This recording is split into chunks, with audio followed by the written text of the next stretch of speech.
Hey yo, what's up mga insan? So for today's video ay kunin na natin yung binabad nating buto ng mangustin ng isang araw at nang sa gayon ay atin ng maitanim. So ngayon ipapakita ko sa inyo yung binabad kong buto sa tubig ng isang araw. Ito yung magiging itsura niya, talagang ready na nating itanim at ilipat sa pot. Sana lahat ng to ay mga babaeng buto nang may anihin tayo pagdating ng araw. Kaya tara, let's go at itanim na natin to. Samahan niyo ako. So naganap ako ng pot sa likod ng aming bakuran na pwedeng nating pagtaniman ng buto ng mangustin. So may nakita ako ditong pot, saktong-sakto na dito natin itanim. Kaya tara, samahan nyo ako at kunin natin yung pot at i-check natin kung buo pa ba yung pot at walang basag. Sakto nga to at buo pa yung pot at maghanap na tayo ng matabang lupa na ilagay natin dito. Hindi naman ako eksperto sa pagdating sa pagtatanim ng mga halaman, pero kailangan natin i-practice yung sustainability para may maanihin tayo pagdating ng araw. Kung sa ibang bansa nga ay ginagawa nila ito doon, why not gawin din natin dito sa atin? Kaya tara, kunin na natin yung binabad kong buto. Nung kinuha ko nga yung buto ay akala ng mga manok ay pagkain kaya sunod ng sunod sa akin.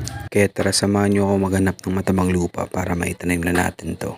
So may nakita na nga akong matabang lupa sa bandang likod at tinawag ko yung pamangkin ko para tulungan ako bungkalin yung lupa at ilagay sa pot. Medyo lumang-luma na nga tong pot yung nakuha ko kaya dahan-dahan lang tayo para hindi mabasag. Pag nabasag to wala na tayong paglalagyan. Sinimulan na nga ng pamangkin ko magbungkal ng lupa at tinilipat niya na sa pot. Sure ball na matabang-mataba yung lupa na to dahil dito ay dinadaanan ng tae ng mga baboy. So kung nakikita nyo medyo basa pa yung lupa dahil umulan kaninang umaga. So tara, itanim na natin ng sa gayon ay makapagparami. Sakto na ata itong nilagay kong lupa kaya tara, itanim na natin yung buto ng 2 to 3 cm yung lalim.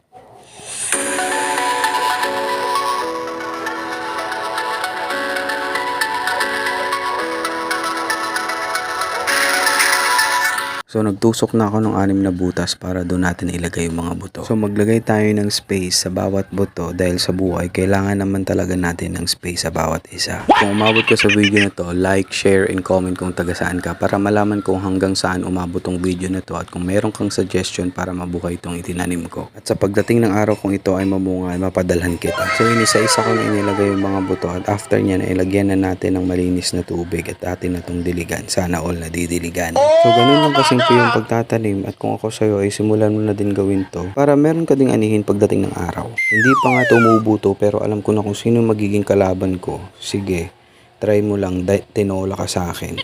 So that's it for today at ilalagay na natin to sa safe space at sana ito ay mabuhay. So maraming salamat sa panunod. I-update ko na lang kayo sa susunod na mga araw. Hanggang sa muli mga kainsan, salamat!